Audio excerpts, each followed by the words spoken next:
Wealth is a Choice podcast. Boom. Let's listen to it. Let's listen to it. All right. Hey, Robin. Hey, James. How you doing? Good. How are you? I'm good. Long time no see. It is, yeah. We run into each other once in a while, but we I first know. met 3 governors ago, right? Has it Or been? two. Might Well, be one's 4. in there now. Right. It was Granholm.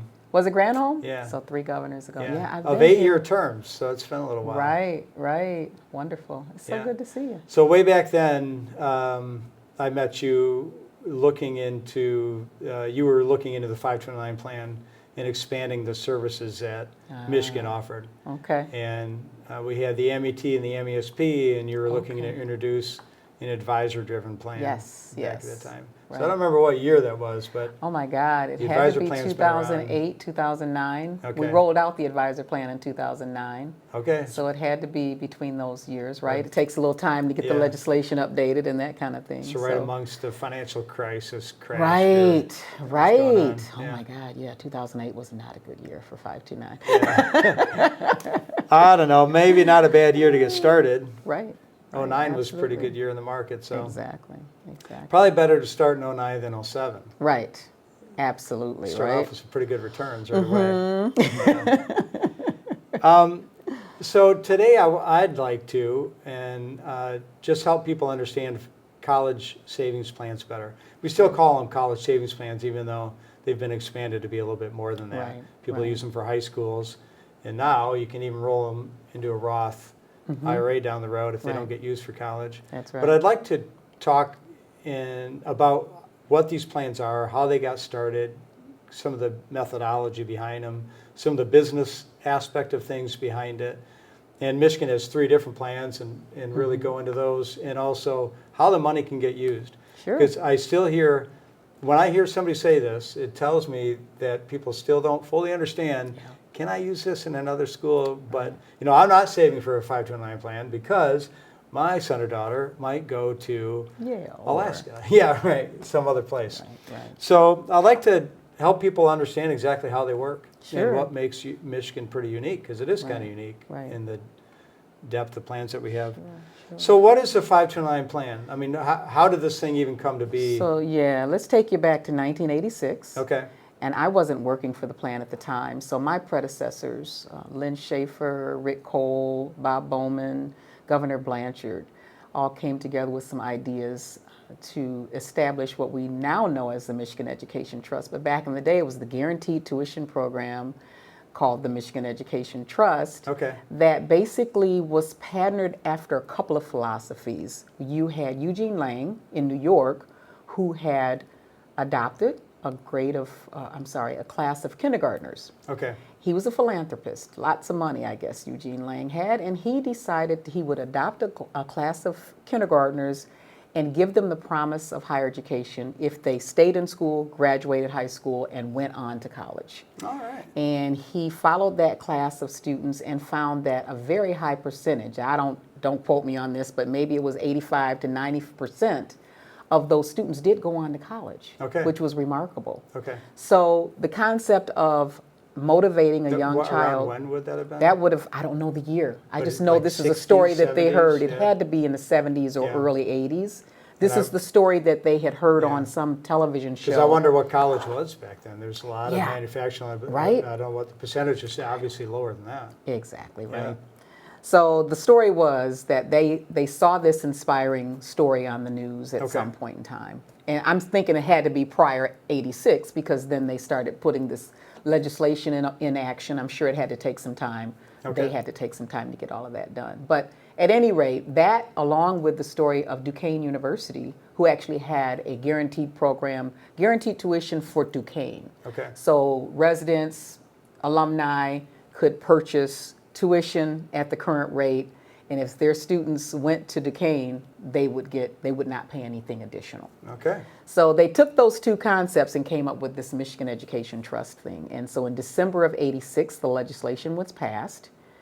In August of 88, we were rolling out the first guaranteed tuition program in the nation, actually. Okay. So, but the legislation required a private letter ruling from the IRS that would speak to the taxability of the trust. Okay. And that also required a ruling from the SEC, the Securities and Exchange Commission, on that side of the thing too. So they received what they needed from the SEC, they received what they needed from the IRS, except the Internal Revenue Service's ruling had a few things in it. Okay. It said, okay, the child will not pay tax on the earnings until they're ready to go, until they go to college. But the trust, we think, is not a governmental entity and therefore will be paying tax as they earn it. And so we went to court, we being the Michigan Education Trust, and challenged that ruling from the perspective that it was double taxation. Okay. You can't tax us and then tax the students later. Okay. But in the meantime, we went ahead and rolled out the program. We figured we had what we needed to move it forward. I joined the team in '87 Okay. and helped build this so-called database, if you will, to help track the participants. And Okay. somewhere along the line, Bob Bowman was asked, about how many people do you think will sign up for this new program that's first of its kind in the nation and blah, blah, blah. And it had a lot of perks included too, right? Right. You had the incentive of tax deduction for the amounts that you save in the program, tax-free, we thought, to the purchaser anyway, Okay. when they pull the money out, but now you had the tax on the earnings for the student. Okay. Well, the answer he gave the press person was probably 5,000 people will sign up. Okay. But in fact, 82,495 or 6, I keep getting the number a little bit Yeah. off, but over 82,000 Holy cow. folks sent Yeah. in a $25 application fee and an application to apply, because back Okay. then we had a two-step process. Okay. At which point I went back to the IT folks and said, this is not going to work on a PC. No. We have to go to the mainframe. Yeah. Wow. So I'll never forget a Saturday Yeah. morning watching these dots as we Yeah. uploaded all this Yeah. stuff because we had to make room for 82,000. Of the 82,000, over 40,000 contracts were signed Okay. in October of that year. So that's sort of how the whole That's a pretty exciting thing, launch. It was very exciting. We had the governor talking about it any chance he got. The state treasurer, Bowman, he talked about it every chance he had. And it was really like, it was amazing to be Okay. a part of that from the ground out or the Yeah. ground up. Yeah, pretty amazing. Yeah. So from there, we did go to court in 1990, 89. I don't know when we filed lawsuit. I can't remember. But lawsuit was filed. We lost in the lower court. We appealed to the appellate court. We won at the appellate level. And Okay. then the IRS said to us, we're not going to appeal to the Supreme Court. So There the you go. appellate court ruling stood Okay. that said, no, in fact, Met won't pay tax on the earnings as it earns it. We then filed for a refund of the taxes we had paid because to be on the safe side, we pay taxes every quarter. Okay. And just to make sure there was no issues. As you know, in '91, we had a new governor and we stopped opening enrollment because we were still in litigation. Okay. Basically, the board said there's no need of opening to the public when we could lose, this lawsuit. But we didn't. We won.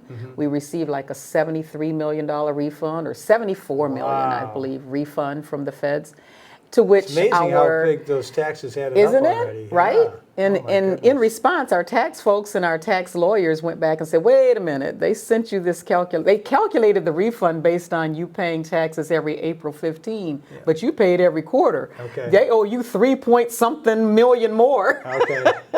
At which point, I'll never forget going to Doug Roberts, he was the state treasurer at the time, saying, hey, Doug, I think we really need to get the board to authorize us to, at least ask Yep. and file sort of an appeal to the Okay. calculation. He says $3 million's no money. I'm like, well, it is if Yeah. you're not getting state money. We're Yeah. not, we're self-funded. Yeah. And let's just bring it to the board. And we Yeah. did, and they authorized it. So we got another $3.4 million Oh, wow. from the IRS. And Yeah. that sort of, as we were going through the litigation, other states were going to the IRS asking for private letter rulings Okay. because they wanted to start similar programs. You had Florida, you had Kentucky, Ohio. Who am I missing? I think Maryland. No, Massachusetts maybe. At any rate, they were all going separately to the IRS for prepaid plans, And then the concept of direct sold investment-based plans were coming out. And what was happening was if your state could give you full faith and credit guarantee, they were getting a positive ruling. But if you didn't have full faith and credit, which we didn't have in Michigan, Okay. We can't bind our future legislatures in Michigan, so we couldn't offer a state guarantee. We could only Okay. offer a trust, the Met guarantee. And so, but once And is it still that way? it's still that way. Yeah, Okay. we haven't changed the Constitution of Okay. Michigan, so we can't do that. But it is a Met guarantee, and it's one that we've kept. You know, we've never not paid a contract out, right? Yeah. I would But, think of the 3 plans because, you know, you have to figure out, the state has to figure out the math on the MET versus Right. however much money you end up in the 529 plan, that's how much you get to use for Exactly. college. It's totally I different, would right? think it'd be so complicated, Yeah. the MET Well, side. So the MET side, and I think that's the thing, it's a complicated issue from getting the person or the parent to understand what they're really getting. It's Okay. and you know, we haven't used the word guarantee in a long time, so I'm sure the AG is going to be like, what is she talking about? But that is the word we used back in the day to describe the difference between a prepaid and what we now know as investment based. So what I like to use now is it's more like an insurance product because what we're saying is we promise to pay this amount or this number of credit hours regardless of where the student is going. And I like to explain to parents that when you go to talk to a financial advisor, what do they usually say to you? They want you to diversify. They don't want all of your eggs in one basket. So why would you put all of your eggs in a risk-averse product and not diversify it to some extent? And that's all you're doing with we now have 3 529 plans in Michigan, right? So you're putting something in Met that is basically supposed to be just for tuition anyways. Cost of attendance, as you know, is much greater more than than that, that. right? So Yeah. you're talking room, board, and the other expenses. But with Met, you're saying, hey, I'm setting aside this amount that's going to pay for tuition, and if my child goes to a Michigan college, I'm going to be covered, as long as it's a Michigan public college. If my child doesn't go to a Michigan public college, there's some value that's going to follow that child. And that's the piece that's hard to get parents to really understand. I think the dynamic is if the name of the program has Michigan in it, they think that it can only be used in Michigan, and that's not the case. I also wonder if maybe the origin of MET, it's amazing how thoughts and behaviors stay with us for decades, even though we don't know where they came from. But I think maybe because the origin of college savings came from MET, and it was known that if you go out of state, there's a difference There is a compared to if you go difference, in state. right. That people maybe But- carried that over to the 529 plans where there was no difference. Right. And because each but of them have the somehow word that Michigan kinda in got there. locked into Yeah. people's, Yeah. you know. It could be. So Yeah. it's up to us to try to educate and even though further- that was a long time ago, that still carries forward. Yeah, Even, yeah. I don't know. You know how, like, oh, why do you do it that way? Oh, because Yeah. my grandpa did. Or Right, my grandma did. right. You know, Just something why that do you goes- think it has to be a Michigan, Right. plan? Because my mom thought so, my dad thought so. Right. I don't know. And the funny thing is all 3 plans obviously can be used anywhere in the United Right. States or abroad. Right. You can go abroad, you can go to Canada or wherever and use it. It's Yep. just a different value that comes out. You don't lose the money. So we've done a couple of those focus groups, and that was the one thing I was horrified to hear these people on the other side of the window talking about how, well, I was going to do these programs, but I thought that I'd lose my money if I saved them. I'm like, you would never lose your money Yeah. if you saved Isn't them. that, oh, that's so Isn't unfortunate. that crazy? Yeah. Yeah. So no, there's just a different value. Okay. So, why does every state have their own plan? I think because every state has a different set of rules. They have different legislative priorities, et cetera, et cetera. They have different state level, guarantees that they can offer or not. So when 529 did come out, 96, I believe, Okay. it basically says each state can establish a prepaid, direct sold advisor plan Okay. on its own. So, I think that's just it, really, because they have different sets of rules that they all abide by and different Okay. concepts that they want to put out there. I assume it'd be all states, but I'm not sure. But states that oversee 529 plans collect some portion of the administrative cost of the plan. I think most of them are set up that way. I can speak on behalf of Michigan. We do. We recapture some of the fees. So some fees goes to the vendor that's actually doing the day-to-day work. But there's certain things that we have to do from an administrative oversight side of things that we do recover some of the fees for those types Is of that things. a reason that each state would want to promote their plan as well? Like, does the state prefer that people saving for college save within their own state's plan? Well, I think the states have a pretty good handle on the other incentives they can provide. Okay. So not all states have a state tax. Not all states have a state tax deduction. Some offer a credit. But I think each state can uniquely offer some type of benefit to further encourage. Keeping in mind, when these rolled out, the whole concept was to reach those moderate and lower income families that could not otherwise afford to save or couldn't really afford to send their child to college without taking out a lot of debt. Okay. So that was the primary baseline reason, I think, for establishing these types of programs. I think the industry has gone a little bit different once we brought in the investment-based programs because, you know, not that many moderate to lower income families are investing. They're not investment savvy. Okay. So, you know, that was the primary reason, I think, for establishing these things. Okay. And what do you think the reason became? Or why do people save into it now? Or Well, who I'm saves into it? hopeful that we're still touching that core population, but I think we're seeing more high-income families that are saving as well. And I shouldn't call them high-income families because I think you got different levels within that whole spectrum of, hey, I'm poverty-stricken to, hey, I'm this wealthiest person on earth. The wealthy people are not saving in these programs. Okay. No, because their concept is, hey, I can afford to do it. I don't need the state to hold my money and do anything. I can invest this on my own or not because I can just write a check. Okay. So I don't want to say the wealthy are really saving in it, but I think, I love writing a check tax-free, though. right? I know. And getting that tax benefit. Right. So I think it also comes down to how financially literate, or is that a good word to use? Yeah. The family might be, or open to that type of financial empowerment, if you will. Okay. Because if you can really sit down and take a look at the tax benefits that it offers, why wouldn't you? But then some people just don't want to deal with state government either. There's a lot of distrust out there. Yeah. So why do I give my money to the state and let them, when I can just do myself and access when I want? But you're missing out on some good perks. Yeah, really good perks.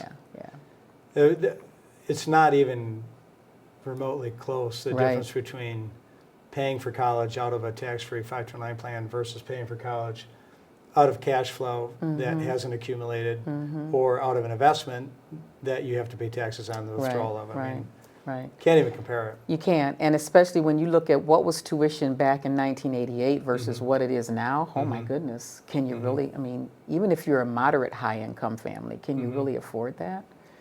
I don't know if you're familiar with this or not, but do you know, for people that are applying for financial aid, if they have money in a 529 plan, does that work against their calculation? It does not. It is like 5.6% of the value you save in your 529 is being used against that. And that may have recently changed. When they did the simplification of the FAFSA, I remember doing some research last year.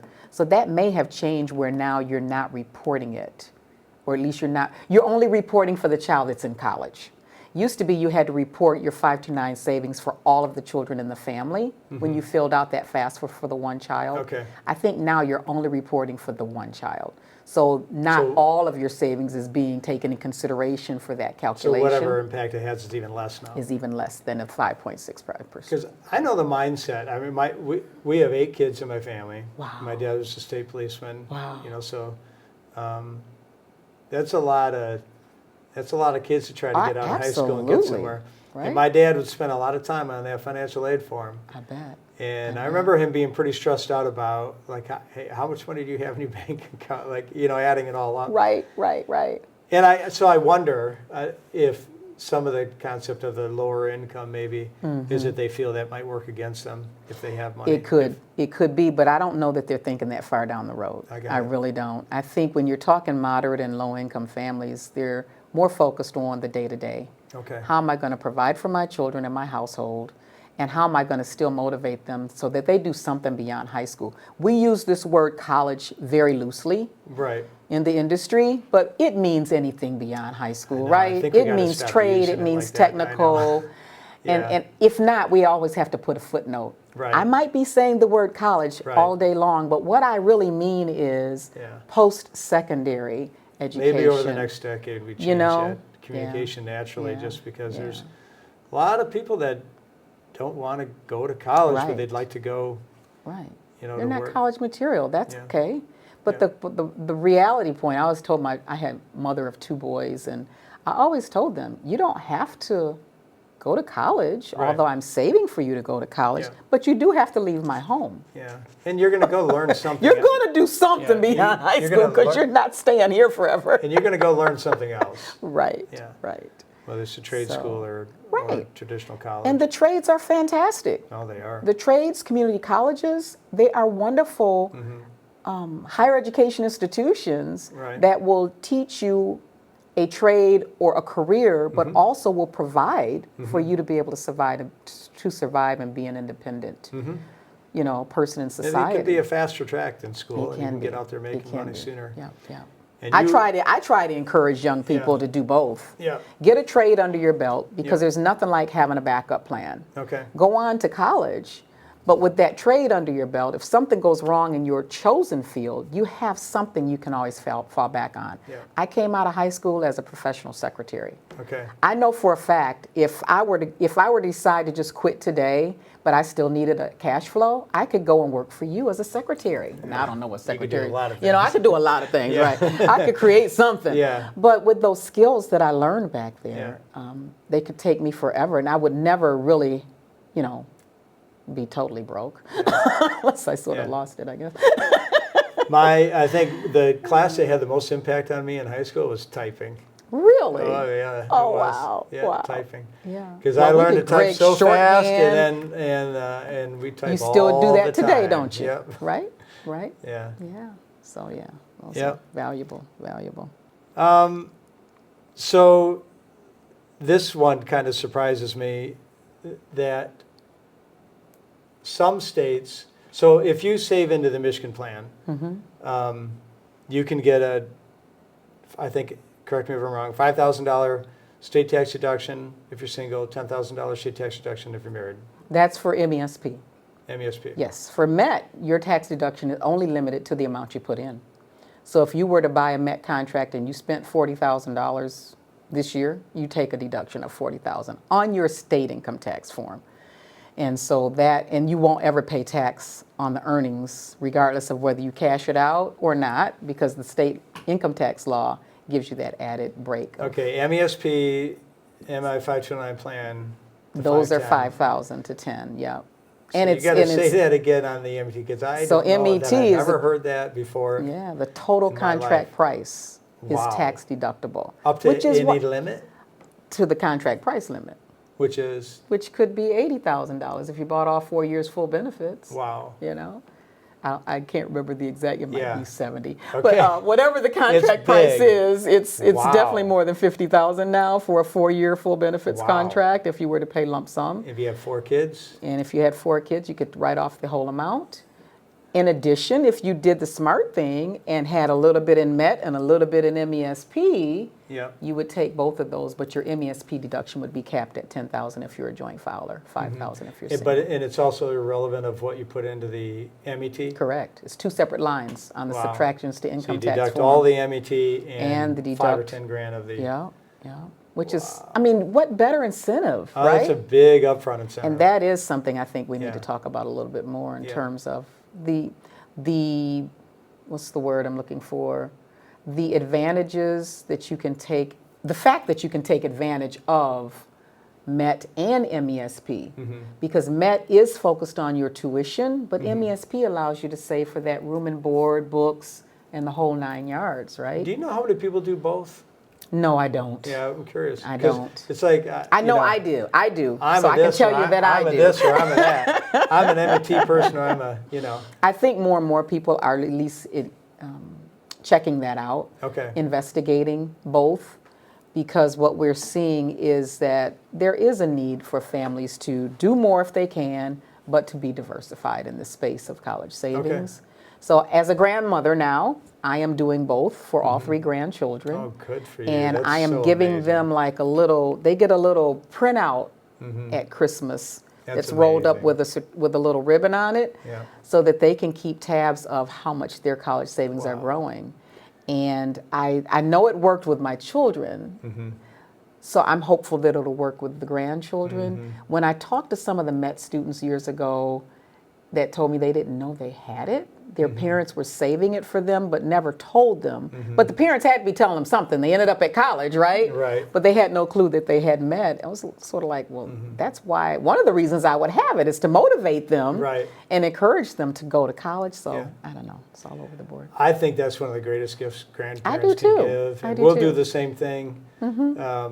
If we ever have grandkids, I don't know how to you say do. that. Nothing on the horizon. And payroll deduction allows yeah. me to pay them before I get paid, right? Wow. It goes right in there. Yeah, Yeah, yeah, that's amazing. yeah. I do have a lot of my clients as grandparents are doing that for their grandkids, and I think it's just wonderful. Yeah, yeah. It is hard as a parent. That's a It tough is. job. I've got the saying, money competes. There's only so many places you can put it, and it's competing for what its needs are. Yeah. But I mean, you look at the deduction, how much you can put away into a 401k these days. It's a pretty big number. You're pushing over 30,000 if you're over 50. Right. And how much money is left over that people have to put in other places? Yeah, yeah. So it does. And we need them to be saving for retirement, Yeah, obviously, yeah. right?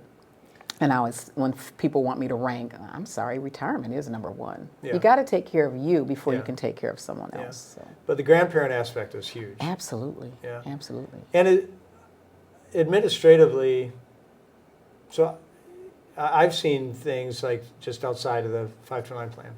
Somebody opens up a brokerage account somewhere and they put $500 in it, and then they don't do anything else.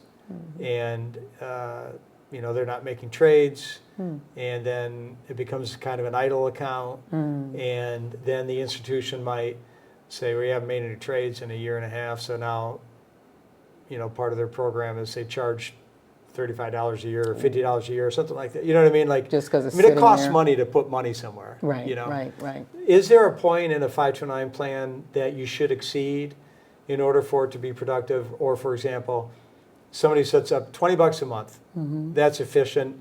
They could do that, and that would pay off for them. Or somebody puts $500 in as a startup gift for somebody, and if they don't revisit that, that's still a productive effort. Right. Is it like that in the 529? I think it really is a family decision, case by case. Okay. First of all, identifying what your goals are for saving. Like, am I trying to save up for the total cost of education, hoping that my grandchild might go for 4 years and get that bachelor's degree, or 6 years, because you can use it for a master's program as well? What's my goal as the saver, as the parent, as the grandparent? So my goal as a grandparent is not to pay for their entire education. My goal is to give them a good running start, or to put that cherry on top. So with the Met contract that they're getting, I'm hoping to save just 1 year. They're going to use that in the 4th year of college, when college is the most expensive year. Okay. Okay? My MESP will probably be used out first. Okay. It's on the age-based, which is now called enrollment year-based track. So as they grow older, I have less risk that I'm taking. It's more going into a more conservative portfolio Okay. by the time they're in high school, or in high school and college age. So what's your goal, first of all? And then trying to we have calculators out there where you can try to anticipate, if tuition goes up 6% every year, here's what I'm looking at. And can I invest in something that is at least making 4 or 5 to try to keep pace with tuition inflation, right? Right. So I just think it really depends on that and the level of risk that you're comfortable with taking. Okay. Because with my MESP program, I can invest into an all equity, 100% equity, domestic or not, or I can do a little bit of moderate, or I can do guaranteed. And this year I think I'm getting 3%. Which isn't bad, but what's tuition doing outside of Michigan? Right. We've been pretty good in Michigan with like 4% and less. Really? Oh yeah, because Okay. the legislature has So that's been come giving down. them an incentive, right? Okay. Yeah, years back in '88, Jeez. we were predicting 7.4% tuition increases every year. Yep. But as time has gone on, and the legislature have sort of encouraged the colleges to keep tuition increases low, Okay. you're seeing that most of them, not all, but most of them are doing that. they're also doing some other things like adding some fees, increasing room and board, Okay. things that you don't see in the headlines. Okay. But All right, outside tuition. overall, tuition has been sort of moderate, and increases. But we don't know what that's doing nationwide. So again, you have this teeter-totter Yeah. thing that, could help you or not. So I'd like to remove the inhibition that people have with saving into a plan. So the MET is a prepaid plan.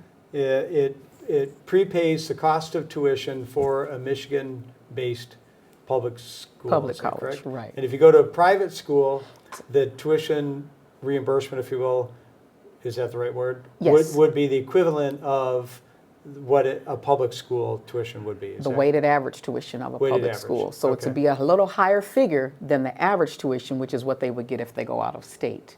So all of the tuition Okay. figures are calculated based on the Michigan public tuitions. Okay. Okay. Weighted average tuition is calculated to take in consideration the number of full-time students at each of the public colleges. Okay. So because U of M and MSU have higher tuitions, and Michigan Tech, the number of students at those schools sort of weighted. Okay. So for instance, I don't know what the weighted average is, but let's say weighted average tuition is $9,500, average Okay. tuition might be $8,000. Okay. Lowest tuition, which is the other figure if they don't attend college, could be $5,000, or it could be whatever is northern. I think Northern Michigan University is usually the lowest tuition cost Okay. university in the state, public university. Okay. So yeah, there's a tuition value Okay. depending on where or how the student draws down from the trust. Okay.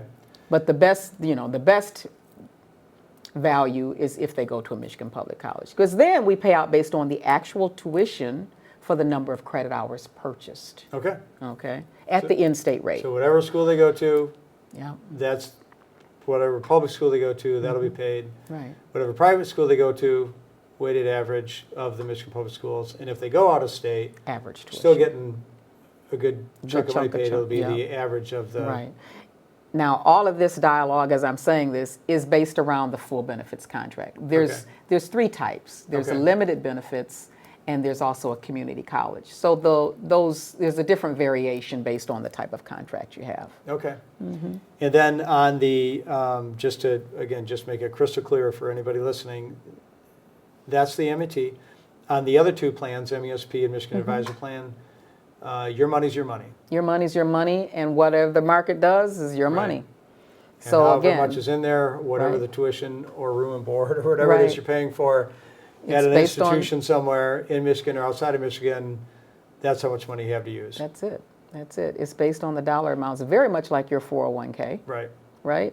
So whatever you see on your bank statement, on your MESP statement, that's the dollar value you have available. And you can either direct that monies directly to the higher education institution, or you can withdraw the money, save the receipt, and pay that institution, whatever is more convenient for you. Okay. All right. Yeah. Let's see. Another possible obstacle might be people would be hesitant to put too much money in because they're afraid of overfunding it. Yeah, so overfunding And that wouldn't rarely be, happens. that wouldn't happen on the MET, Not really, but here's the deal. but it What could if your happen on child the gets MESP a, or a Michigan Advisor Plan. yeah, what if your child gets a full scholarship, I guess? Okay. That might be an overfunding. I have Got it. my student now has a full scholarship and everything's paid for, including room and board. Okay. What do I do with my MET contract? Or Okay. what do I do with my MESP account? Well, you can transfer it to another child in the family. And immediate family member is very broadly defined to include first cousins. Okay. Mother and father can go Okay. back to school and use some of it. And if there's no one to transfer it to, then they're all refundable. So Okay. you could just, now on both sides of the fence, you get that refund based on not attending college or not attending a higher education institution. You would normally, at the federal level, you're going to pay tax on the earnings portion of that withdrawal. And there's also a 10% penalty, but it's only on the earnings portion Okay. that's required to the feds. If you're a state of Michigan resident, you're not going to pay tax on the earnings portion. Now I'm thinking out loud about the MESP. There might be a recapture of the income tax on the MESP, but there's not one on the MET. Okay. So even if they get a full ride, the student did really well, they got scholarships, they do have to pay taxes on the... No, I'm sorry. I'm glad you brought that up. Okay. If it's a full scholarship is the reason, Okay. they don't pay that Got it. that penalty tax. All right, good. They sure don't. Yeah. Nope. We don't want to penalize No, them. we don't want to penalize them. We So they could wanna just applaud. withdraw the money? Mm-hmm. Withdraw the money. Yeah, yeah. So you could transfer to another family member, you can withdraw the money. Withdraw it out. You now can roll it into an IRA, Roth, yeah. a Roth IRA, but there's a lot of rules around it. So the account Well- has to be in place for 15 years. It has to be for the benefit of the same The individual you were beneficiary, saving yeah. for. And they have to have earned income. Okay, okay. Yeah. Yeah. So it follows to put into a Roth, you have to have earned income. Mm-hmm, And so if that person has earned income, then you can withdraw that amount to fund their Roth, whatever they Gotcha, were allowed to put gotcha. into a Roth. Yeah.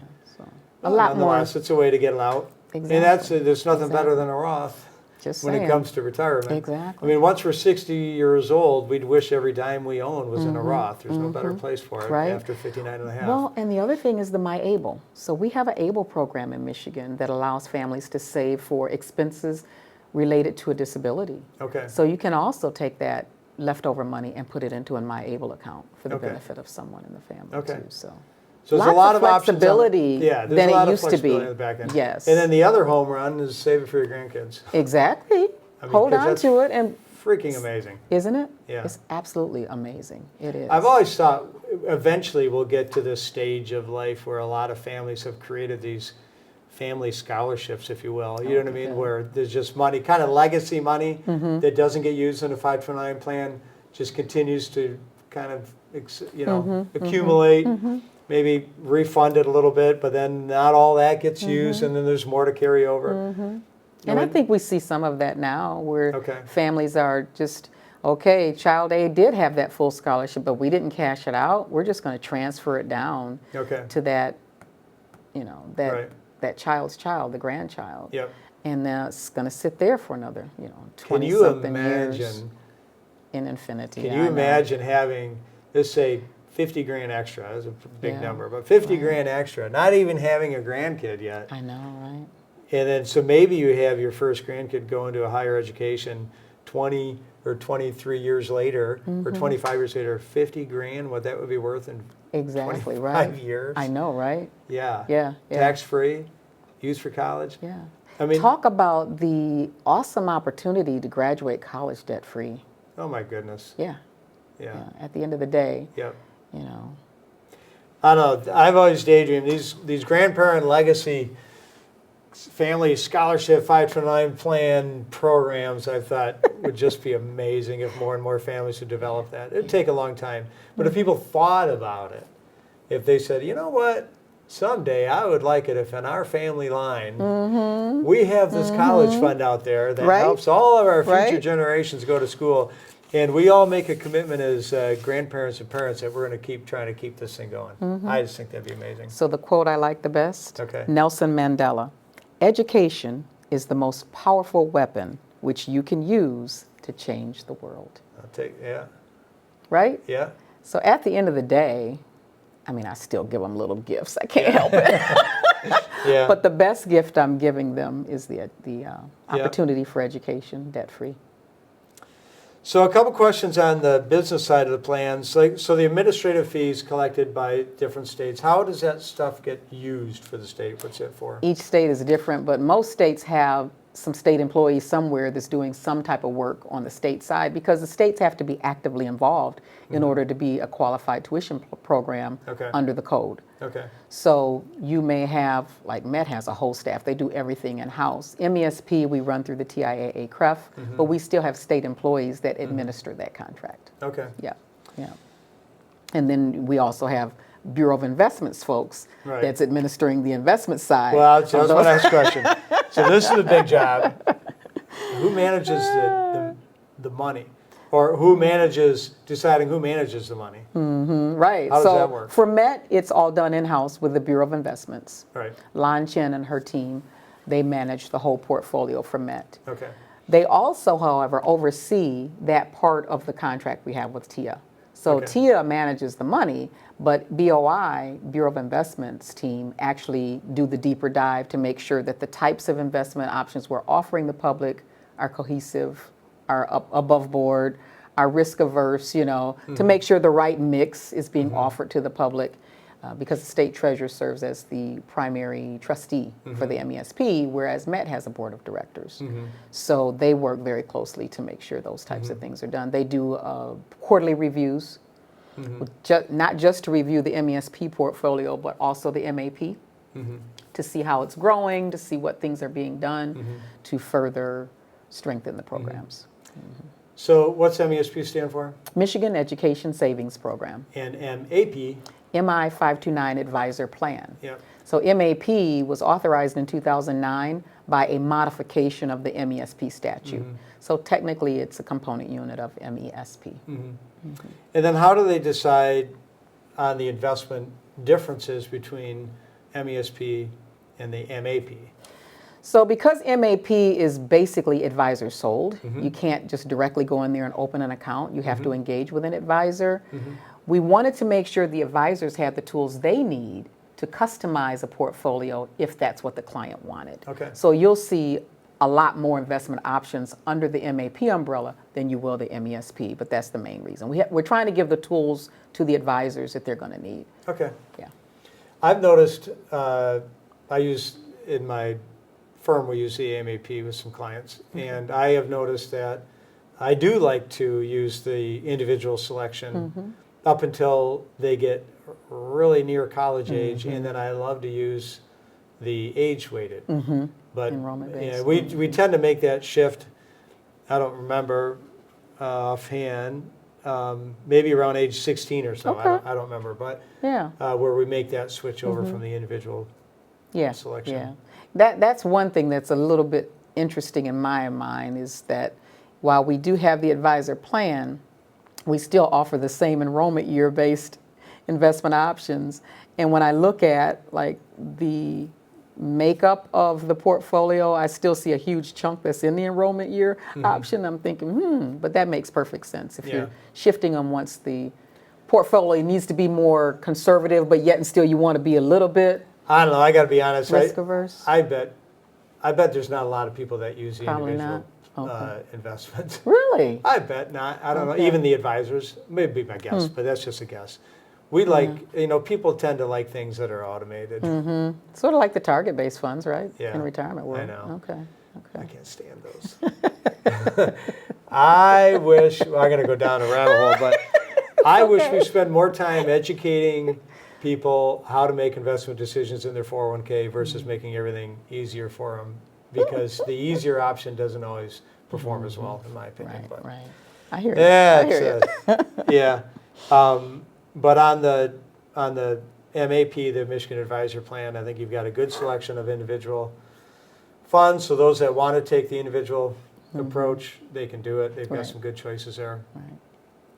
And then it is kind of nice when they get real near school or in school to have that more blended automated approach. They've done a good job with it, the automated enrollment-based age. Yeah. So I guess just to not make any assumptions, the enrollment-based age investment, like you mentioned, the target retirement date, is based off of, I'm going to go to school in between this year and this year. Correct. Right. Yeah. And it's sort of still tied to age-based, right? Right. It's just Yeah. that if you can select it now based on when you think your child is going to use the funds for higher education. Yeah. Yeah. So do you know on the investment side, so they've got to come up with, in the MSP and the MAP, which specific investments are going to be in there. Do you know what criteria they're using to determine what to bring in or when to get one out and replace it with another one? Well, they do an in-depth review. And I believe at the end of the day, we're always looking to see what would be most beneficial to the end consumer, right? The family that's saving. Understanding that we want them to have choices and options so that they can, within the MESP and MAP, diversify, but they want to make sure it's something solid, I think. Okay. Yeah. Good.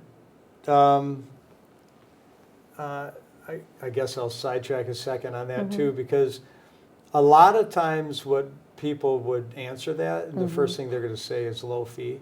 And Ryan and I were just talking about this the other day. You're right. Yeah, well, no, we were just talking about this the other day. When I look at investments, there's 3 criteria to me. Performance, risk, and cost. And cost is the last one that I look at. Because what matters to me more is performance and risk. And then cost, all things being equal, cost matters a lot. But a lot of times people start with cost, and then I think they're not looking at performance and risk. No, I would putting agree. that as a priority, and to me that is a priority. Yeah, I would agree with that. That's awesome. I would. And cost is definitely something else they look at. But I think you're right. Yeah. I think the performance and the risk is still top of mind. It's got to be. Yeah.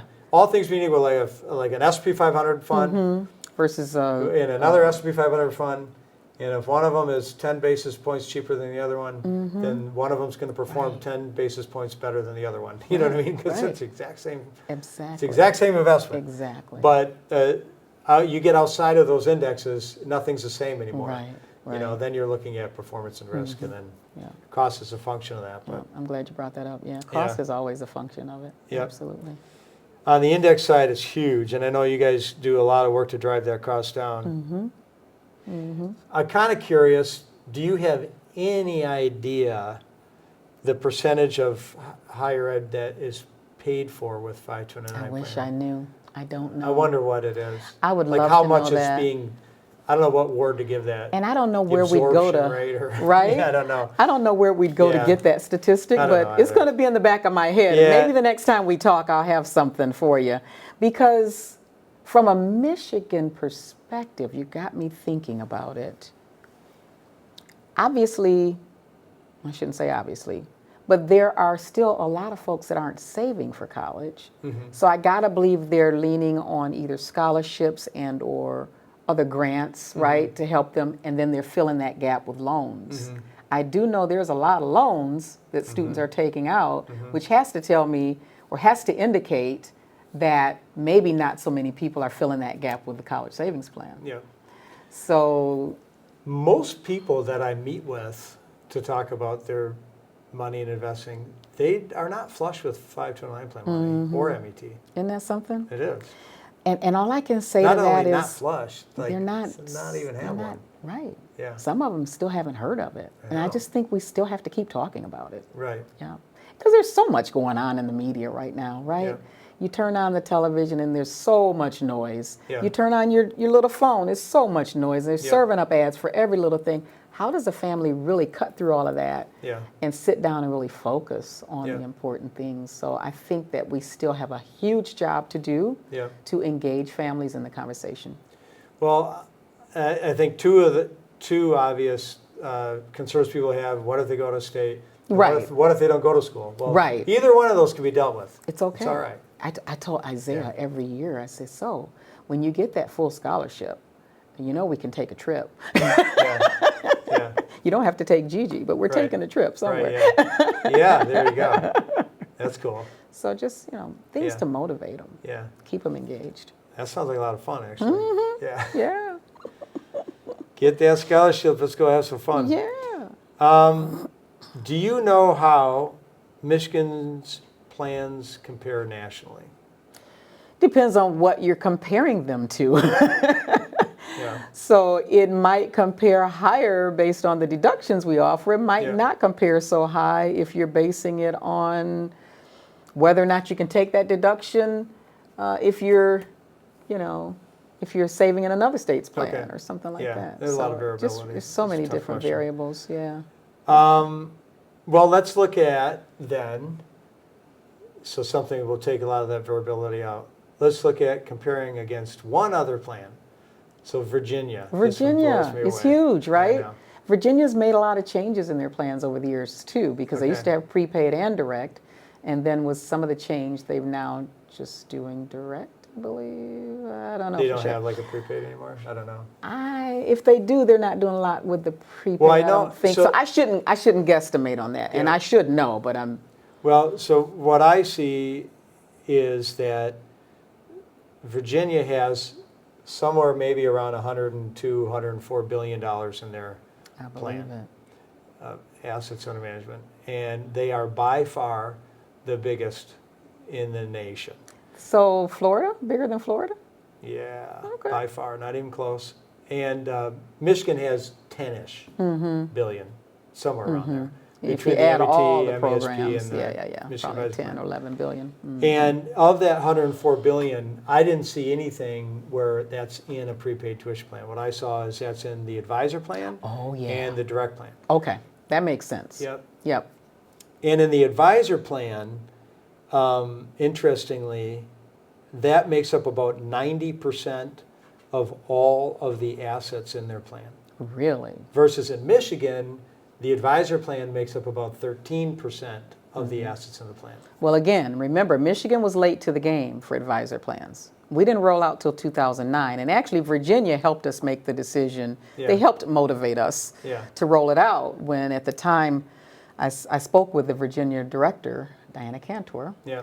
who encouraged us that, hey, look at our advisor plan at the time had more than $500 million of Michigan money that was in there. Okay. Why wouldn't you want to keep some of your Michigan folks in Michigan? Right. And really encouraged, I can't remember who the state treasurer was at the time, I think Bob Klein, encouraged us to take a deeper look at the benefits of opening an advisor Right. plans. But Virginia had been around already. Yeah. So they already have that advantage that they were doing the advisor plan for a much longer period of time. Yeah. Having said that, they also had, what's the name of the investment American company? Funds is American kind of the Funds, platform. which in the industry is so popular. I don't get it, but it's just kind of this household It's- brand yeah. for advisors to Although, use. Yeah. in their defense, they do a good job of return, right? Yeah, they're fine. So I did. Yeah, they're fine. No, I'll show you some things that. Ryan will put these up on the Okay. on the video. But here's a couple interesting stats. So Okay. here's a chart All right. that shows the population share of a state versus the 529 plan asset share. So they took all the money in all the 529 plans in all the country and looked at as a percentage of the total amount of 529 plan money, how much does each state capture? Oh, Okay. And then this chart shows the top 52% of assets. So it's 1, 2, 3, 4, 5 states have 52% of all of the 529 plan money. Wow. In And I'm Virginia- surprised California isn't higher because they're the bigger state. Well, this is so. Then the other part of this chart shows the population percentage of the country, and so this shows that Virginia has about 3% of the country's population, a little less than that, 2.6 or something like that. But they have 22% of all of the plan money, and so Yeah. this phenomenon that the advisor plan makes up 90-some% of the plan. It's got to be other states. It's money. other states, you know, and the direct sold is probably more in-state, Probably.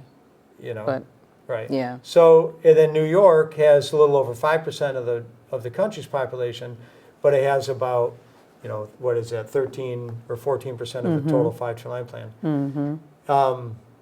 California, Yeah. which has what is that, maybe 11 or 12% of the population of the country, just has about 6% Yeah. of the 529 plan assets. So, you know, this would represent that Virginia's doing an incredible job of capturing out-of-state money, and California would represent they're doing a horrible job of keeping any of their in-state money, Yeah. let alone capturing out-of-state Yeah. money.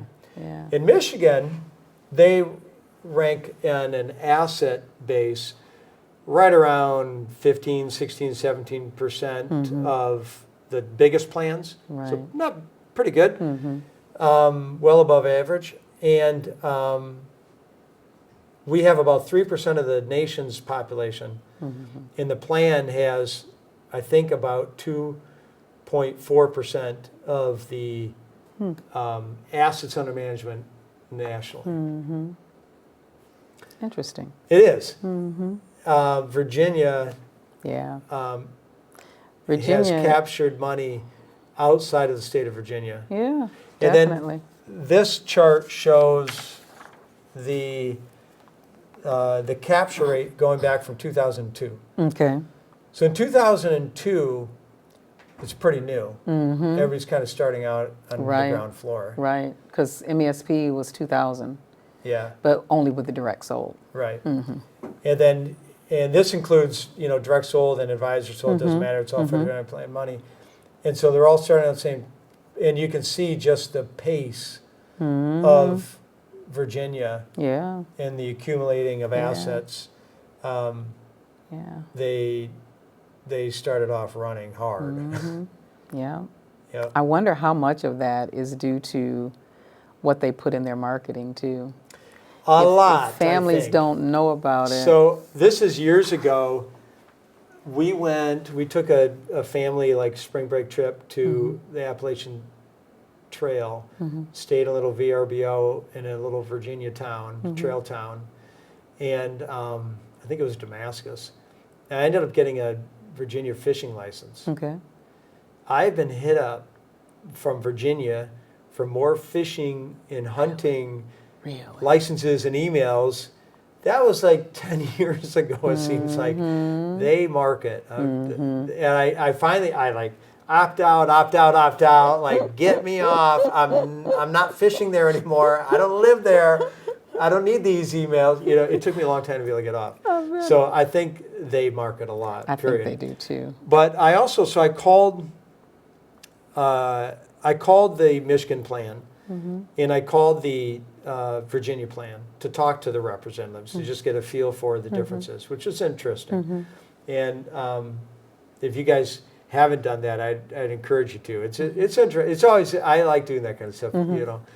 The Virginia plan, they're sales driven, and you can tell. They know what they're doing in terms of trying to capture a new application. They have material they send out right away. As an advisor, they wanted to support me finding more money. They had a lot of material for me to use to send out to my clients. Okay. A lot of literature about 509s in college and everything to send out. So they've prepackaged this machine, for an advisor to be able to run with. And it sounded like they're working in an office. It sounded like there's a lot going on in the background. It sounded like there's just a lot going on. And they were quick. They knew how to set it up inside a company to do payroll deduct. They knew how to do it individually. Like, they're on it. Every question I asked, they had the answer. They're on it. Good. And they had resources right there to go grab. One of the things I was trying to understand is, what is your comp structure? That's why I called as an advisor. So they would tell me what the comp structure is, because I wanted to see if that's different than Michigan. And it might be. It is a little bit, but that's not a big deal. But I'll go through it. I wrote some of that down. But then when I called the Michigan plan, they were very nice, but they didn't have all of that backup. Like, now do this. And when I asked about the payroll deduct through companies, you can set it up through a company. But it wasn't, like, the people that I talked to, they didn't have it all in line. Like, to do this, do this, do this.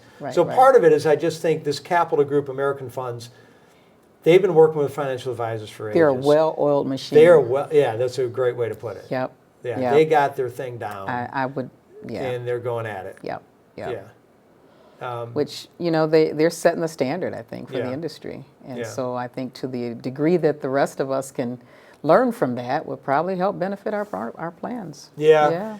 So I did go through, and here, I'll give you this too, but I got a few things with Virginia versus Michigan. Okay. First of all, the deductions are similar. Number one, you're still blowing me away by that MET amount. I had no idea you could deduct that much money. Yep. So the Michigan tax deduction, $5,000 for a single person, $10,000 for a married person. Virginia Only $4,000 is $4,000 per year for per beneficiary. child. Okay. So if you have 10 kids, 40 grand, or grandkids, or however you want to do that, there is no cap on that amount. Okay. And maybe that makes a little bit of a difference. It's hard to say. Yeah, but you still have to be a Virginia resident to get correct. that deduction. That's so correct. Virginia There's 8. Why would you leave that on the table and come to Michigan, you know? Yeah, well, there's 8 states that you don't have to be a resident. Oh, yeah, I saw that in here, Whatever too. those were, but Yep. everybody else, and I don't understand that, by the way, like why these states would don't give you the either. tax deduction and you can go then put your money somewhere I else. don't understand that one. I I don't really get it. don't. I think something slipped through the cracks on that one. It's like, how are you getting a benefit from that? Yeah, I don't know. But bottom line, I think that these deductions are pretty similar. So then, I think they're pretty similar. The assets under management, I thought it was interesting that, like I said, 90% of the money was from advisors sold. It's almost a direct opposite of in Michigan, where 12% is advisors sold. But I think that's because Michigan isn't probably, I'm assuming things here, not attracting out-of-state money. We know for a fact Virginia is attracting out-of-state money. So, And it's not that they can't attract out-of-state money, because the Right. MESP and MAP has no resident requirement, Right. whereas the MET does. Yeah. So that's another, yeah, they thing totally against can MET. attract it Yeah. if they have a more attractive platform. Right. But that doesn't always matter. So I was saying why that doesn't always matter. But I was going to talk about the platforms in a second. But I was down in Florida. I had a meeting down there, and we were going to get a dog, a Rhodesian Ridgeback, and I found a breeder down there, and I had a meeting down there. So I'm like, I'm going to go check out this breeder. So I went to go meet the people that ran the place and meet these dogs. And what a blast. So anyways, afterwards I was hungry before I go back to my meeting. And this is a small town. It's like 45 minutes away from where my meetings were. Small town, and there's 2 restaurants there. McDonald's and a veteran-owned smokehouse. Okay. And they're smoking right there. And the smoke's going, and you can smell the food, and it's amazing. And I'm like, number one, I don't like to go to McDonald's anyways, but Easy there choice. is a line around the building at McDonald's and on the street to get into this McDonald's. Okay. I look at the smokehouse. They're literally next door to each other. There's 20 feet between them. I look at the veteran-owned smokehouse. There's 2 cars, and they were workers. There's nobody there. So obviously, I go to the smokehouse, and it's amazing food, and it's delicious, and they're cooking it right there. Like, how could it be better than that? They didn't come in a truck pre-made. They're cooking it right there. And I got my meal, and I sat out, and they had covered area with umbrellas outside to sit, and I sat there and enjoyed my meal, and I watched these people just go through McDonald's. I'm like, you are not eating better food than I am at all. You're waiting in line a hell of a lot longer than I did. I didn't have to wait at all. And I'm eating like amazing. a king. I don't understand it. So anyways, that's my side story too. If Michigan has a better, Virginia does not have a better platform in my opinion, but Okay. it's not always the platform Right. that makes the difference. Well, so I guess let's go through what Saving for College has to say about the platforms, and then I'm going to get into something else. So Saving for College is anybody that knows in anything that looks up 529 plans or Saving for College or whatever. SavingForCollege.com is one of the most gone-to websites for people to research 529 plans. It's been around for ages, and they've made a place for themselves there. So here's how they rank them. The Michigan Advisor Plan, Saving for College rankings, 5 out of 5 for performance. Okay. Not going to get better than that. No. 4.67 out of 5 for easy use. And I did ask Ryan the other day, because Ryan gets onto the Michigan website a lot more than I do, and the functionality of it. He said it's really he says it's really easy to use. Good. 4.89 out of 5 for saving success. That's the bottom line, right? Right. And then 4.56 out of 5 for program delivery. Oh, pretty darn good. Not bad. Right. The MESP, 4 out of 5 for performance. And it does perform very well. I didn't print off performance stuff. Bottom line is, there's similar investments in them. You can get very similar returns. The MESP is going to have a lower cost index passive option.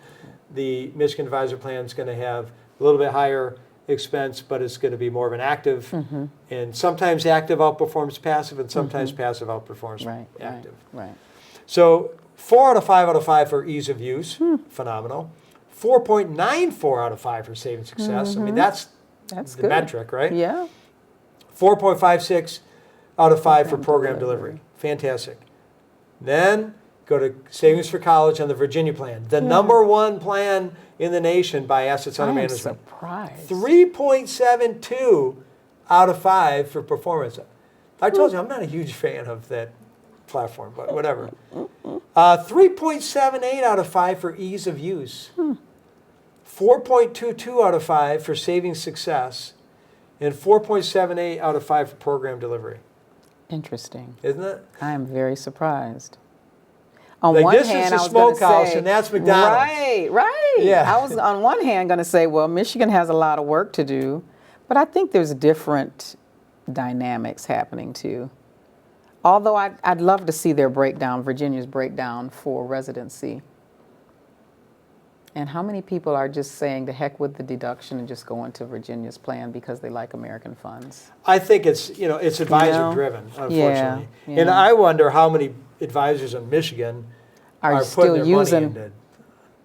That would be sad. It would be Because sad. that's the whole reason we open MAPs to I make know. sure they has. Well, and the other thing is, I mean, our law caps what the advisor can earn on that MAP. So let's too. look Do you at that. think that might have something? I don't think so, but so on the fees and compensation. So the listed fees for the advisor plan, total fee of 0.98. Let's see if I've got the But I think it's capped the at total fee. I don't know if I have the total fee on the American Funds one.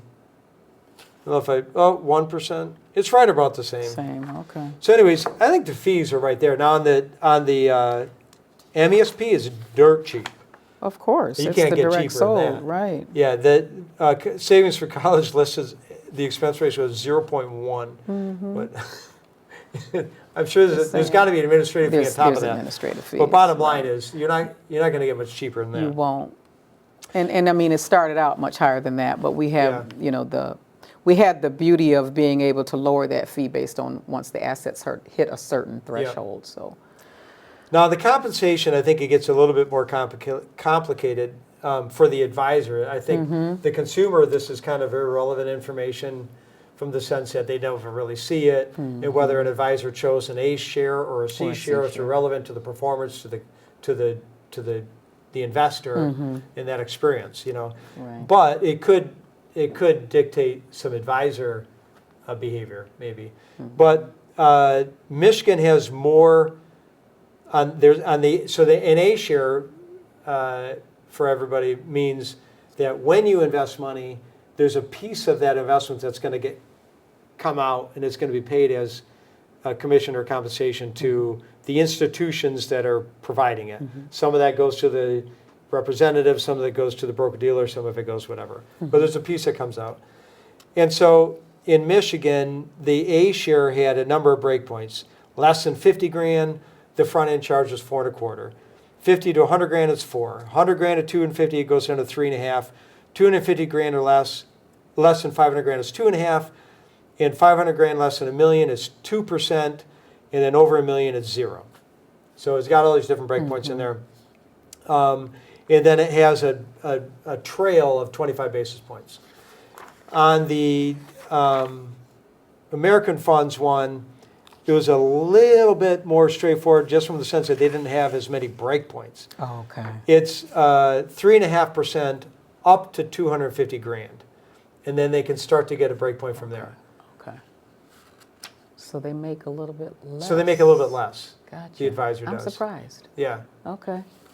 Yeah. Yeah. And then the C share, both have a C share. And what a C share means is if you put 10 grand in, 10 grand gets invested. There's nothing that comes out to go pay these institutions and the broker and everything. it all gets invested. However, if you take it out within the first year, there's going to be a penalty Okay. because they did provide some compensation to these institutions and they need to, recover that. And then rather than the broker receiving more of an upfront commission with a little trail, it's going to get a bigger trail. So in Michigan, this was a little bit more complicated as well. There were ranged from a 25 basis point trail, a 40 basis point trail, a 75 basis point trail, and even a 1% basis, so a 1% trail. In the American Funds plan, it was a 1% trail. Okay. I don't know So why on the scale. variability was Yeah, there. yeah, yeah. I think my guess would be like some of it was on depending on what fund you use. And so like if you're using a bond fund, there's not as much return in a bond fund. You're dealing with yield and not as much upside. If you're dealing with an equity fund, there's probably potentially more return over time, and the trail's a little bit bigger on an equity than it was in a bond. An American Funds just says, hey, whatever you put your money Whatever it into, it is. doesn't matter. This is what the trail's going to be. Interesting. But Interesting. similar. Yeah. Yeah. And so on that aspect, American Funds maybe pays more. Maybe they do. Yeah. Yeah.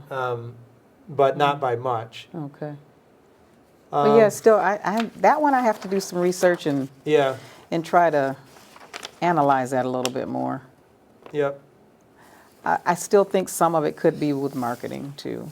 I think that's the line. I mean, our marketing Yeah. budgets are not, I don't think they're as high as other states' marketing budgets Yep. for whatever the reason.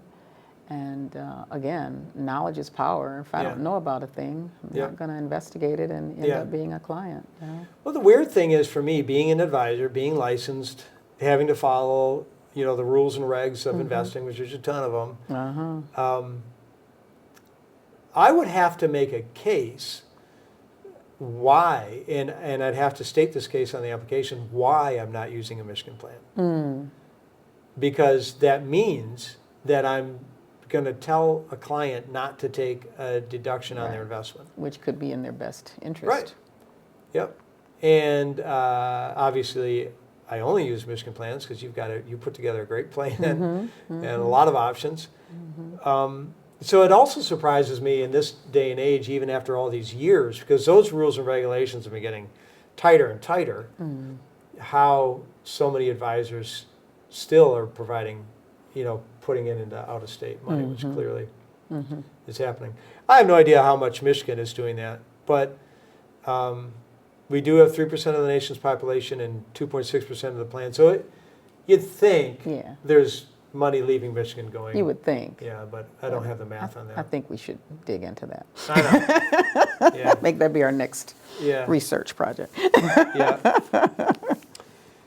But yeah, it's been exciting to see how much the plan has grown, though. I remember Yeah. when we first met, and Michigan's ranked really high amongst all 50 states.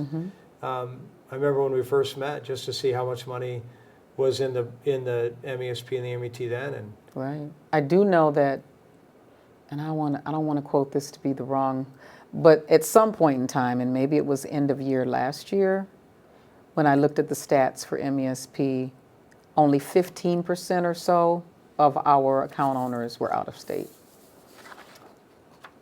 all right, Yeah. okay, Yeah. So the majority of the account owners are Michigan residents, Okay. or were at the time they opened the All right. account. Obviously, you don't have to stay in Well, Michigan. for all these states, if anybody's listening, and what states are we talking to?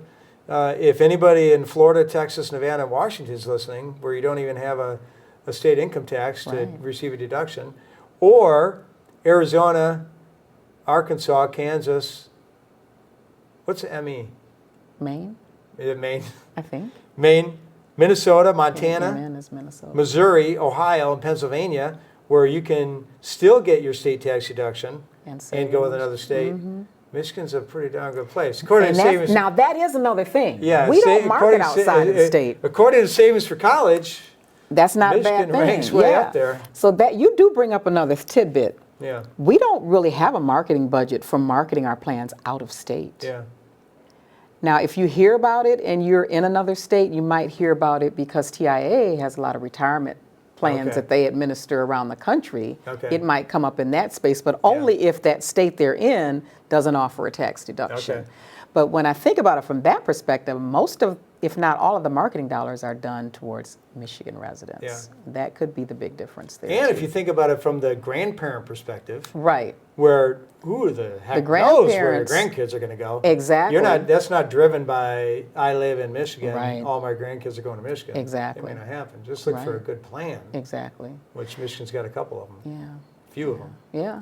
Yeah. But for the grandparent perspective, they'd use the MESP or the MI advisor plan, probably, right? Or MET. They would We've too. got about 22% of the MET purchasers that are grandparents. Oh, really? Yeah. Okay. Yeah. So a couple other questions for you. You got a few more minutes yet? Sure. All right.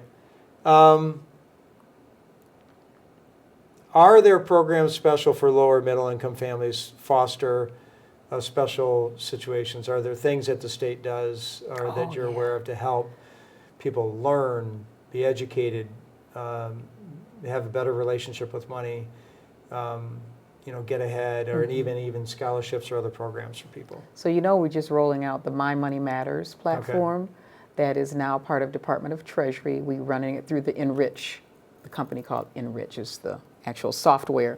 But yes, so we now are trying to get families to engage on that platform to learn more about money. When you go on there, you're not giving a lot of personal information. You're using an email address, and it's going to ask you some questions. Like, I don't even think it asked me what year I was born, but somewhere along the lines, it knows my age. But I don't have to share my social security number, any of that. Okay. I'm going to take a pulse of what do I know and where am I at right now in life. So it's serving me up retirement articles. Okay. It'll offer up a webinar or a video that I can watch. It might come up with a little interactive type gaming kind of thing that I can participate in. But then it'll also allow me to take certain little surveys and sort of help gauge where am I at on my financial journey. Oh, wow. And it is intended for folks from age 13 Oh, wow. up. Oh, cool. So we're trying to engage the young people as well as the middle. love that. Yeah. Love So we're that. trying to further engage our Michigan residents, and I don't have the stats on the top of my head, but we did a research. I don't think I brought it with me. We did some baseline research recently that spoke to Michigan's engagement with financial wellness versus the nation, and we found that many folks in Michigan feel like they are more engaged or want to be than the national average. But don't ask me the statistic. I'll get you that research. Yeah. Okay. So those are types of things we're doing. We also offer many Is that scholarships. like one of those things I saw a while back where like 80% of drivers think they're above average or something like that? Something like that, right? Yeah. Okay. If I look deep enough, I might find it while we're still talking. But we also have many scholarships. We have a Reconnect scholarship that's run out of our office of, it's called Michigan, oh Lord, it's called My Leap. Okay. Don't ask me the acronym. Okay. It's a new department. They're doing higher ed things. They have the student scholarships and grants area, which is My Student Aid, and they're offering many scholarships to students. The Achievement Scholarship, the Reconnect Scholarship. In addition, students are obviously eligible for Pell. So there's a lot of things out there to provide support in addition to a specific scholarship for foster youth. Okay. So we offer a scholarship to youth who've experienced foster care to help fill that gap. They might be eligible for other things. We have something in Michigan called a TIP scholarship or a TIP grant. And that will, based on your income and whether or not you were Medicaid eligible at a certain age, will provide scholarship money for your students as well. So there's several little platforms like that. Are you aware of like good resources for people to go to look for scholarships? Yes, they got to go to My Student Aid. Okay. My Student Aid has all of the information about the Michigan scholarships, but also has other links to get you to other really? ways to search for scholarships. Oh, great. Absolutely. So go to My Student Aid. All right, Ryan, let's make sure we put that on. I think it's michigan.gov/MyStudentAid to get you there directly. We'll look that up. We'll put the link on. Please look that up there and direct people there. Because not enough people apply. I've seen a lot of times. Well, I've worked in small organizations, nonprofits, and they're trying to get some scholarships out there, and they get like 10 applications. Are you kidding? There's so much more money out there than the number of people that apply. And what we need to make sure folks understand is please don't pay anybody to do that search for you. There's so Well, many that's why I was free asking, what is searches. the good place to go? My Student Aid. Okay. Yeah, there's so many ways to do a free search. You don't Okay. need to pay someone to do that. Okay. And it's a click of a button in most cases, you know? And like you say, there's local scholarships. If you just look around in your community, Right. that all of those add up Yeah. so that you don't have to borrow so much money if you haven't started saving. Yeah. The other question is it ever too late to start saving? No, it's never Okay. too late, because whatever you can save, you can use it towards your most expensive year of higher education, Yes, which is good your point. last year. It's a good point. You brought that up earlier on. Yeah. I thought that was really smart. Yeah. The other thing that I really need to talk about more, or we should be talking about more, any family that has young children not in school yet is paying how much for daycare? Unless they have a unique situation where there's a family member that's keeping the kids, they have to pay for daycare. Okay. And at the point that child goes into kindergarten, they're freeing up some real money. It's true. So why not Capture that behavior. capture that behavior, half of it continue in a child savings account, the other half, reward yourself, you worked hard. That's huge. Right? Yeah. Have that, whatever, cappuccino or whatever you're going to Yeah. have down the street. Oh, you my know? goodness. Buy Can you New York imagine? strip steak. Have steak on Friday. But you're also Yeah. capturing this money. You've had this behavior. You had to pay it because you had to go to work. Bonus now. Yeah. So You've mentioned rewarding yourself a couple you times. got to now. reward You're good yourself at to it. stay Okay, motivated, good. man. Good. Yeah. You do have to stay motivated. You have to stay motivated. It's so hard because there's so Yeah. much Can't negativity be in the all world. negative Oh my work. God, Yeah. it's got to be some positive. Yeah. And when you talk to some of these young people and see some of the things they're doing, I just wish we had more warm, fuzzy stories Yeah. to show that it does pay off. Robin, I love that idea Yeah. of going from paying for daycare to Yes. not, and then capturing some of that money. Yes. I've never thought It's a of that win-win. before. And that came from one of my board members at the Met board. Yeah. She mentioned that one time, and it stuck with me ever since because Would it that be makes a so great much message sense. to get out? What if Absolutely. that could be a poster on every single daycare's door? Wish it could. Yeah. And we do engage the daycares and try to get in there, but it's hard to get families to engage at that Yeah. age, which is why we do webinars. We are doing as much as we can. Yeah. We can always do more Yeah, with the resources, yeah. but it does take resources. Any other tips or misconceptions you'd like to clear up? No, just the main one is, hey man, or woman, Yeah. if the college fund is there and your child's not taking advantage of it, spread the love. Yeah. Motivate some other young person, you know, and if not that, bonus. Reward yourself, right? I know. Reward I like yourself. that. Yeah. I like that yeah, trip. Yeah. Put it in Go your have IRA. some fun. Tell Well, your, we can't do the rollover, Right. but you know, Tell your kids, hey, get the Tell 'em- scholarship, and if you do, geek them up. Tell We're them gonna we're going have to some take a good time. trip. We're going Yeah. to New Mexico. Love We're going to Japan, wherever, Love it. you know. yeah, yeah. That's a lot more fun to think about than thinking about, I don't know if I should put money into this plan. They might get a scholarship, or they might go It's and crazy. do this and do Yeah, that. Yeah. It's I'd like, no, rather no, no, think, no. I'd rather I have- should load this up. If they get a scholarship, Then I've got some other money I can put in something else. Right. Okay, I'll pay a penalty. Okay, but yeah. I had but it as a it's tax safety deferred, net. by the way, for 18 years or anything. And I had a safety net in case they did go. Right. And that's just it. Your child is newborn, 5-year-old. Do we really know what they're going to do? Of Yeah. course we don't. But we prepare for it. Just like we prepare in case my house burns down. I have house insurance. Yep. Why not have some insurance for higher education? Yep. Robin, I've got one more question for you. Okay. The name of this podcast is, Wealth is a choice. Boom.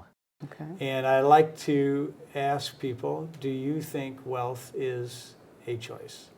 Absolutely, it's a choice. Okay. There's no law that forces you to strive for wealth, Okay. right? It's a mindset of your desire to be financially secure. Okay. And most of us want to be, but not all of us are disciplined enough Yeah. to do it, right? Yep. And not all of us have the presence of mind to even try to educate ourselves Okay. to get there. But I think the older people get and the more experienced they are, I think at some point they have a come to Jesus moment and they figure it out. At least that's my hope. Because wealth is a choice. Absolutely. I agree Absolutely. I hope it's a choice most people make too. Yeah. because it's not a bad thing. Once you have wealth, you can help someone else. How Yeah. about that? And you've been educating people for a long time. Did we met with the 529 plan, but Jumpstart was Jumpstart Coalition. Early Yes. time Yes. for us to get to know each other, and that's educating right. youth And teachers. and you've been educating youth for a long time, which is so Yes. important. I'm glad to see these programs you're talking about reach that younger mind. Yeah. It's interesting to see those beneficiaries that we helped years ago through their Oh, parents I bet. now be parents. Yeah. And they see the value and they're saving for their children. So it goes a long way. Awesome. Yeah. I like that. Thank you, Robin. Thank you so much. It was good to talk with you. Yeah, Yeah. I enjoyed it. All righty. All right, Thanks so thanks. much. All Take right. care. Ta-da!